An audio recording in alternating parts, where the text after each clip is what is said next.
저는 정호정 변호사라고 합니다. 아, 근데 변호사님은 그때랑 지금이랑 거의 비슷하신 것 같아요. 뭐가 외모가요? 아, 예. 전혀 변화가 없고요. 오랜만에 만났을 때도 너무 깜짝 놀랐어요. 오늘 채널에 출연해 주셔서 너무 감사하고. 아, 이게 다 클로징처럼 돼 있는데 하여튼 다시 살려야 돼. 살려야 돼.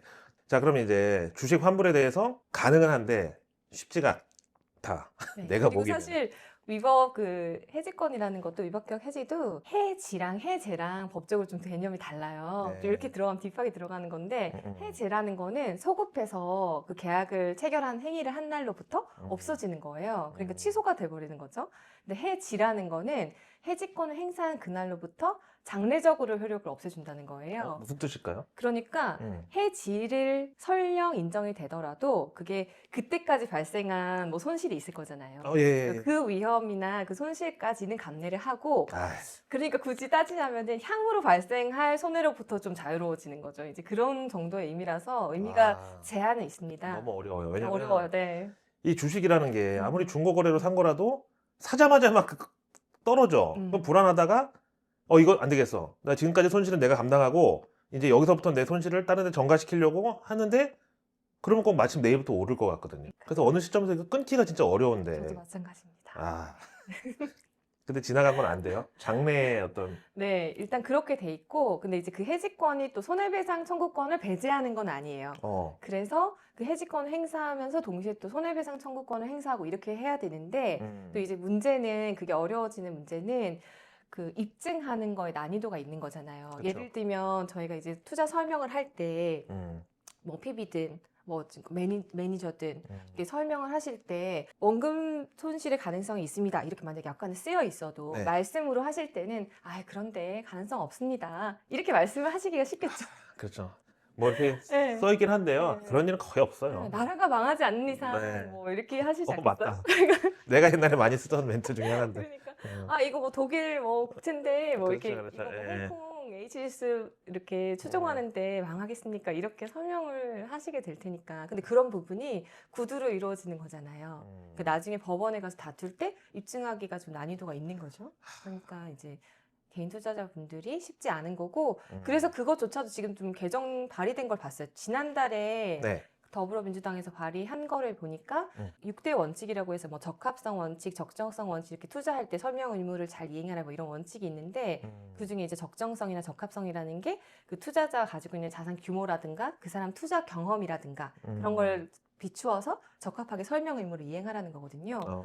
그거를 어긴 경우에는 그런 의미의 이제 잘못된 영업 행위를 한 경우에는 그 입증 책임을 좀 전환해 주자. 그러니까 일단 그런 행위를 주장을 하면은 뭐 증권사라든지 은행에서 방어하는 식으로 그런 식으로 입증 책임을 전환하자라는 논의는 있어요. 근데 아직은 법은 그렇게 안 돼 있습니다. 만약 진짜 현실적인 질문으로 음. 제가 이제 어제 네. 삼성전자 주식 샀는데 네. 오늘 떨어졌어. 근데 앞으로 오르건 말건 나는 모르겠고 일단 어제 내가 산 가격으로 환불 받고 싶어. 그럼 당장 제가 어떤 행동을 하면 될까요?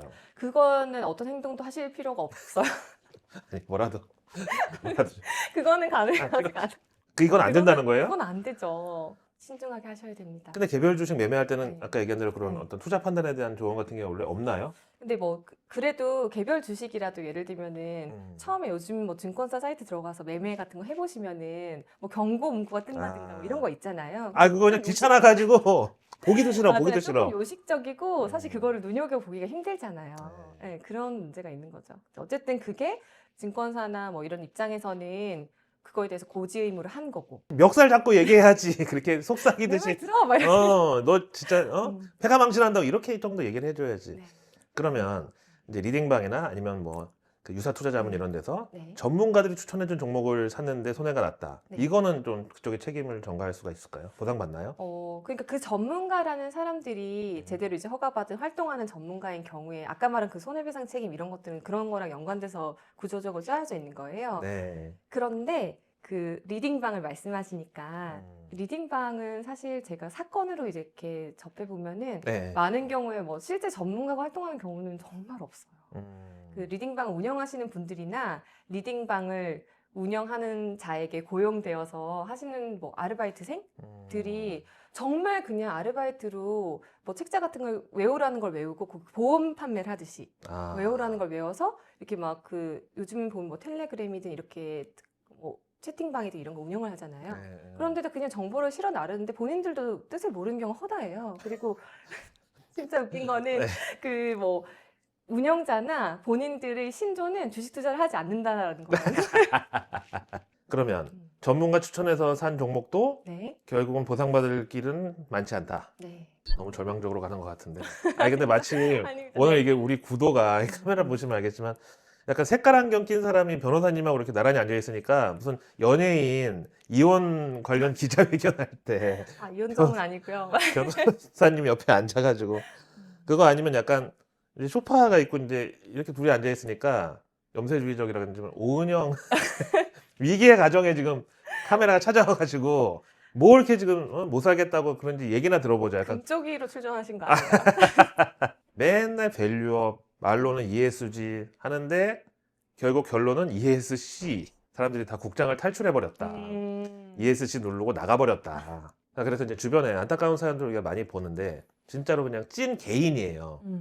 그리고 뭐 금융기관 통해서 거래한 것도 아니고 그냥 MTS, HTS 아니면 아까 얘기하신 단톡방 있죠. 네. 리딩방으로 악용되는 네. 그런 데서 이제 주식 샀다가 네. 엄청난 손해를 봤어요. 근데 그런 분이 당장 나 이거 손해본 거에 대해서 소송할 거야. 그래서 이제 변호사님을 만나 뵙거나 아니면 로펌에 찾아가서 상담하거나 이게 다 개인들한테 솔직히 진입장벽이 좀 네. 높은 편이죠. 네. 과연 개인이 할 수 있는 진짜 뭐 속풀이에 그쳐도 좋은데 네. 어디 가서 진짜 하소연이라도 할 수 있는 그런 수단이 있나요? 일단은 저에게 오시고요. 사실 개인 입장에서는 금감원에 그 신고해보는 게 가장 그 효과적이고 좀 효율적이라는 생각이 들어요. 일단 그거는 뭐 비용이 드는 문제가 아니니까요. 금감원에 민원 제기하면 네. 거기서 조사해 주나요, 대신? 네, 네, 조사를 해줍니다. 오. 네. 그리고 뭐 증거 자료 같은 게 있으면 이렇게 첨부해서 제출을 하시면 되고 음. 아무래도 금감원에서 이렇게 제재나 조사가 들어가면은 리딩방이든 그 조사 받는 곳에서는 상당히 부담스럽거든요. 그래서 뭐 회복을 뭐 손해를 전체적으로 회복하지 못할지 몰라도 어느 정도 예를 들면 합의를 한다든지 그렇게 될 수도 있고 또 금감원에서 그 자체가 사실 법적인 구속력은 없는데 분쟁조정위원회 이런 것도 운영을 하고 있어요. 그래서 이제 거기서 간이하게 어떤 뭐 재판 비슷하게 유사의 어떤 절차를 밟아보는 거죠. 그래서 어떤 일종의 규제를 받으실 수가 있습니다. 그런 길이 있긴 있네요. 네, 있습니다. 물론 그쪽에서 내 손실을 보상해 주는 것까지는 또 다른 문제일 수도 있지만 네, 일단 그쪽에서 저한테 종목 추천을 하고 내 돈을 가져간 그 행위, 그 다음에 내가 그걸로 인해서 손해를 봤다는 거에 대해서 금감원이 조사 들어가는 것만으로도 네, 그런 그 불법 리딩방이라면 만약에 그렇죠. 상당한 부담을 느껴서 이걸 무마하려고 그래도 몇 푼이라도 좀 이렇게 맞습니다. 넣어두라고. 맞습니다. 그런 식으로 약간 네. 약간 싼 마이지만 그래도 네. 돈만 보상 받으면 되는 거 아니겠어요? 네, 네. 그런 식의 가능성은 있다. 네, 네. 그리고 만약에 금감원에서 여기에 위법 소지가 있다. 종목 추천을 할 자격이 안 되는 사람이 종목 추천을 해서 거기서 손해가 발생했다는 어떤 근거만 저한테 줘도 그걸 그쵸. 통해서 이제 소송을 가면 그렇죠. 그거는 이제 또 민형사 진짜 이 금융소비자보호법이나 자본시장법은 민사, 형사, 행정 제재를 다 가지고 있기는 해요. 네. 그래서 그 입증만 된다면은 행정적으로도 제재를 가할 수 있고 형사적으로도 제재 가할 수 있으니까 되게 파괴력은 있는 법이에요. 그 주식을 추천해 준 사람이 증권사 소속으로 내가 낸 거래 수수료를 중간에 쉐어했다든지 아니면 회원가입비를 받고 나에게 종목 정보를 전해준 사람이라든지 하여튼 돈으로 중간에 걸쳐 있으면 무조건 거기를 붙잡고 늘어질 수 있는 방법은 있죠. 있다.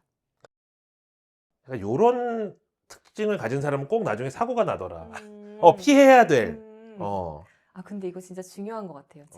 저는 아닙니다. 저는 아닌데 제가 경제학과 출신이잖아요. 네. 그래가지고 주변에 투자의 규제들, 어. 투자의 규제들 만나보면은 그 친구들한테 투자를 할 때 어떤 걸 봐? 이렇게 물어보면은 뭐 재무제표라든지 이제 투자를 잘한 친구들이니까 기본적인 것들을 당연히 보죠. 네. 근데 꼭 나오는 공통적인 게 오너 리스크를 본다 그래요. 그쵸. 네, 그래서 그 대표자나 또는 이제 지배주주가 리스크가 있는지를 본다고 하는데, 그러니까 사실 생각보다 그 리더십이 가지고 있는 영향이 큰 것 같아요. 그래서 저도 지내다 보면은 결국에는 이제 꿈을 꾸기는 꿔야 되잖아요. 그쵸. 그런 꿈을 가지고 있어야 사실 기업이 성장하는 건데 그거를 드로잉할 때 좀 러프하게 드로잉하는 사람들이 있어요. 그러니까 좀 청사진을 너무 쉽게 그리는 거야. 그래서 좀 이렇게 꿈을 너무 크게 가지고 또 뭐 기술적인 거를 좀 어떻게 생각하면은 먼 미래를 바라보고 투자를 하는 건데 좀 허황된 경우도 있어요.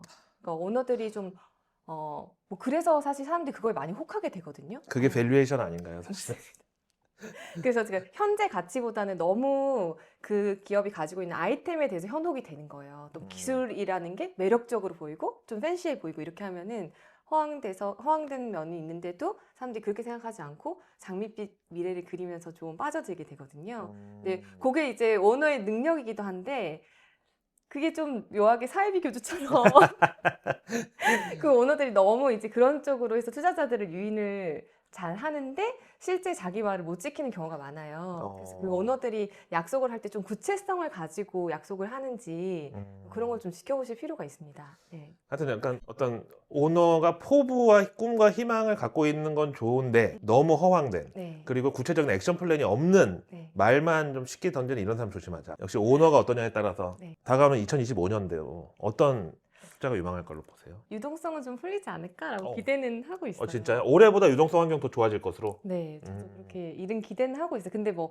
25년 그게 몇 쿼터에 그렇게 될지는 조금 모르겠는데 점점 좋아질 거라고 생각하고 있어서 어쨌든 통화가 많아져야 주식시장이 좋아지는 건 맞잖아요. 아니 그럼요. 네, 그래서 지난 코로나 동학개미 운동 그때 사실 밀물일 때는 초보 낚시꾼도 그냥 그러니까요. 낚시만 담그면 물 반인데 근데 이제 진짜 위험한 건 썰물일 때 그때는 진짜 프로 낚시꾼도 살아남기가 힘들고요. 그 밀물일 때 내가 낚시 천재인가 봐라고 생각했던 사람들의 또 민낯이.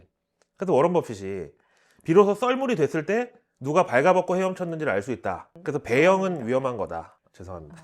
25년에 유동성 더 풀린다. 확실하시죠? 좀 보증하시죠? 아니요. 유동성 누가 확실하지 않습니다. 뺏어가면 안 되는데 그럼 유동성의 어떤 환경이 더 좋아지는 데 따른 투자를 하는 게 좋다. 그럼 이제 경기는 좀 어떨까요? 유동성이 많이 풀리면 인플레이션도 좀 올라가고 다시 경제 성장률도 반등을 할까요? 뭐 인플레이션도 지금 예측되기로는 좀 인플레이션 상승이 있을 거라는 거잖아요. 네. 사실 또 트럼프 자체가 인플레이션이다 이렇게 표현하는 사람들도 있잖아요. 입만 열면 이제 인플레이션. 예. 트럼프 그 자체가 외노자 추방, 인플레이션을 의미한다. 그다음에 부동산 살려, 뭐 하여튼 입에서 나오는 거 다 인플레이션이야. 네, 좀 인플레이션도 없지 않아 있지 않을까 이렇게 예상은 해봅니다. 네. 근데 어쨌든 저는 뭐 개별 주식을 하기에는 좀 투자 상식이 많지 않아서 ETF 위주로. 네, 유동성에다가 인플레이션까지 하면은 금하고 암호화폐 또 이런 쪽으로 저는 생각이 드는데 맞나요? 맞습니다. 이렇게 말씀드려도 될까요? 결국 깔때기 갖고 또 이제 코인 본인이 제때 못 들어가서 지금 너무 아쉬움을 네. 방송을 통해서 지금. 네, 아쉽습니다.